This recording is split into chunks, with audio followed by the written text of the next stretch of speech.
This is Ashton Marcus, and I'm on location at Sacred Fools Theater for their presentation of Any Night. Hi, my name is Ashton Marcus. I'm with KUCI 88.9 FM in Irvine, and I'm here with... My name is Elizabeth Newman. I'm the director of Any Night. We had our opening night Los Angeles premiere this evening. It's very exciting. You're relatively new to this area. I know all the theater groups. Could you tell me a little bit about your group? Sure. So the Filigree Theater is actually a theater company based out of Austin, Texas. And part of our company's mission is to tie... The company's mission is, it's called Filigree, which comes from seed and thread, and part of our company's mission is to forge connections between Austin and the theater communities and theater makers in Los Angeles and in New York. So with this show, Any Night, after we had our Austin premiere, we've brought it to Los Angeles. So what do you look for in your casting? I love working with actors who are willing to challenge themselves, who are willing to collaborate and work with me as the director and find the moments. In Any Night we worked on different levels. Because it's a psychological thriller, there are plot twists and turns, and so we played a lot with what does the audience know at certain points and how can we let other things that are still to be discovered by the audience bubble up, so giving almost little hints at moments. A mask slips, a moment pops out. Particularly Zach Thomas's character, Patrick, is working on many, many different levels. So working with actors who are able to sort of exist in different planes, performance-wise.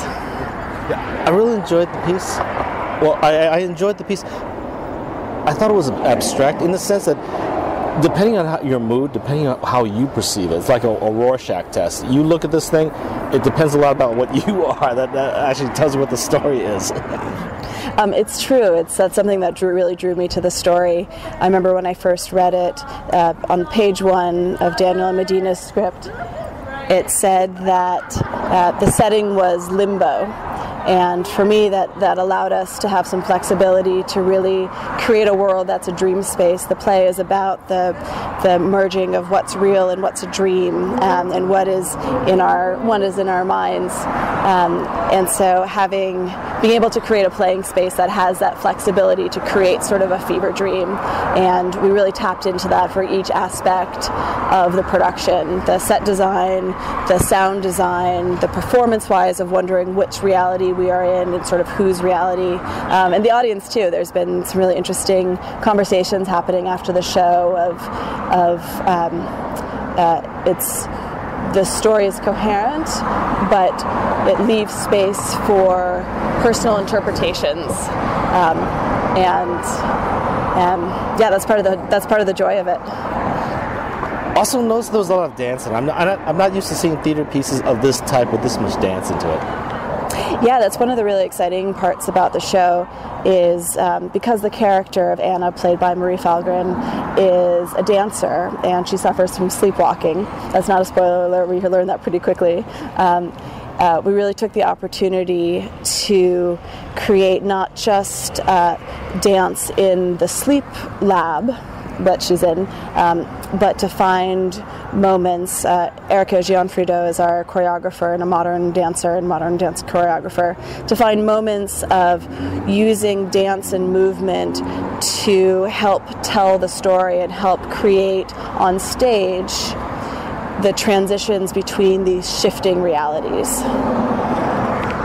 So question, again, going with the theme of this show, if you were in a relationship and you weren't sure you can trust the person, and it might just be circumstances, how would you feel about it? What would you do? Well, it's a pretty terrifying situation. One thing that we've discussed a lot in the rehearsal room was the whole notion of gaslighting, from the Ingrid Bergman film named Gaslight,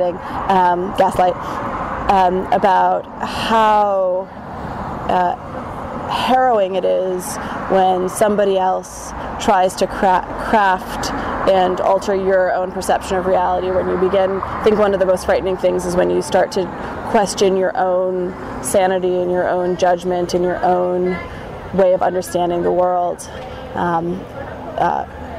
When somebody alters that for you, and somebody finds ways of manipulating that, or also being in a state like sleepwalking, where you are somewhere, it's a state of being somewhere between asleep and awake, so you yourself can't trust your own senses. And in the play, the character of Anna finds ways to try to wake herself up out of a sleepwalking state, to do her own sort of reality testing. There's a repeated gesture in the play where she breathes out on a mirror and puts her finger through the breath on the mirror to test if what she's experiencing is actually real, or if it's actually a dream or a nightmare. Yeah, I have actually did a little research on gaslighting, because again, it was based on a movie. If my viewers aren't familiar, it's basically when someone says something that's basically a lie to you and gets you to believe it. Like, for example, they might say like, well, no, I'm not cheating on you. No, I'm not cheating on you. It's all your imagination. And keeps repeating it over and over, even though he really is cheating on you. And he just keeps repeating over and over, and eventually you start believing that he's not, and he's just manipulating you. And it's actually one of those things in which, well, I basically read on the internet, you should actually leave that person immediately if you're not in a committed relation. Even if you're in a committed relation, you should just leave that person, because there's so many people out there and all that, and it destroys you psychologically too. It does. There's in situations like that, there is a process of eroding that happens, and it's something that is part of emotional and psychological abuse, is actually gaslighting or manipulation of taking reality away from a person, or taking their own sense of self and their own sense of it's a highly manipulative tactic. Right. Okay, well, again, I did enjoy the piece. I really enjoyed the piece, and again, I thought it was different from a lot of other pieces I've seen, and I thought the actors did it quite well. Oh, thank you so much. Yes, I'm so proud of them. Zach and Marie have been working. It's been great. We did the Austin premiere of this back in the fall, and before that we workshopped it for a theater festival in Austin. So it's wonderful. This is the Los Angeles premiere is our third iteration, and it's been great to have this piece, because it's a difficult show to do. They go to extreme places emotionally, but to have the opportunity to let this piece marinate for a while and sink sort of deeper get into the characters. It's been a joy to work on with them. Once again, I really enjoyed myself. Thank you very much for being on the show. Thank you so much. Hi, my name is Ashton Marcus. I'm with KUCI 88.9 FM in Irvine, and I'm here with Zach Thomas. I am from Butte, Montana. I currently reside in Austin, Texas. I'm an actor and technical director down there. My latest work was in John in Austin, and I am currently performing in Any Night, Los Angeles. I play Patrick. Patrick could be one of two things. I think that Patrick is really a nice, kind person at heart. I think that he fumbles a bit and he's a little awkward, but I think that he tries to be genuine, and he's, hoping to take care of Anna. I was very intrigued by this piece. First of all, again, if my viewers came by and saw this, they could take it two ways. Either, one, that he was a really nice guy, or two, that he wasn't a very nice guy. He was a terrible guy. What are your thoughts on that? I think that the play offers up more questions than it gives answers, and I think that it's intended that way. I think that it's a cerebral piece, and it's asking questions about trust in the modern world, in a world of technology. Like, we need to kind of look at everyone suspiciously in one light, but we also have to still be able to hold on to that human trust. I loved your acting. I thought you were fantastic. You covered multiple characters. Again, you covered a villain and a hero at the same time. Depths in which you went from left to right at the same time.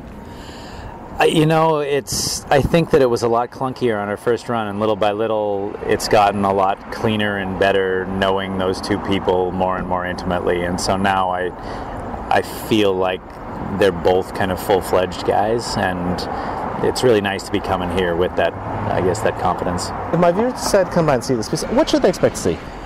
I think they're coming in for a cerebral drama that is very art house. I think that they're going to come and see a type of theater which they're unaccustomed to. It's going to be mixed with, beautiful media and tech, beautiful choreography, and high drama. And it clips along. I mean, it's a very cinematic, filmic piece, so I think it's going to play really well in Los Angeles. Once again, I really enjoyed myself, and I really loved your performance tonight. Thank you, Glenn. Thank you very much for being on the show.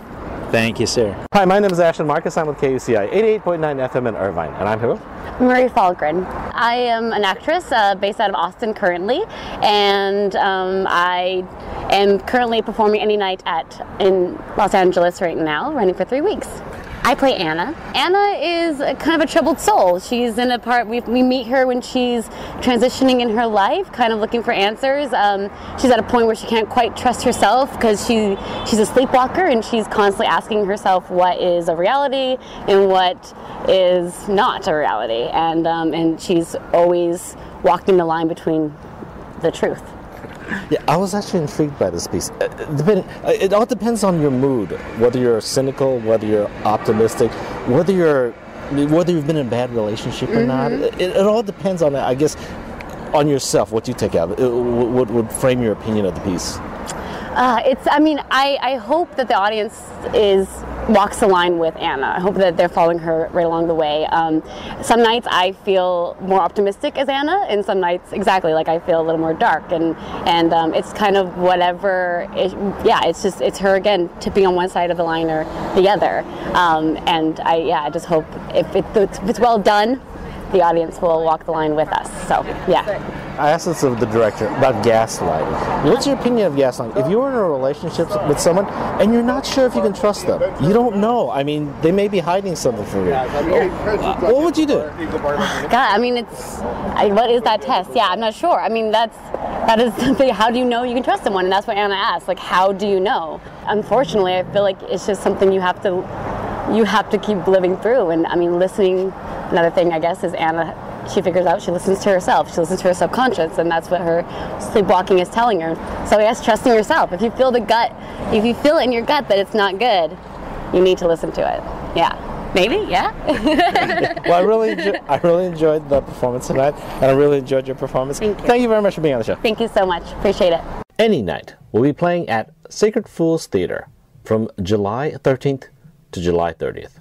For more information, please go to www.evnproductionsatx.com.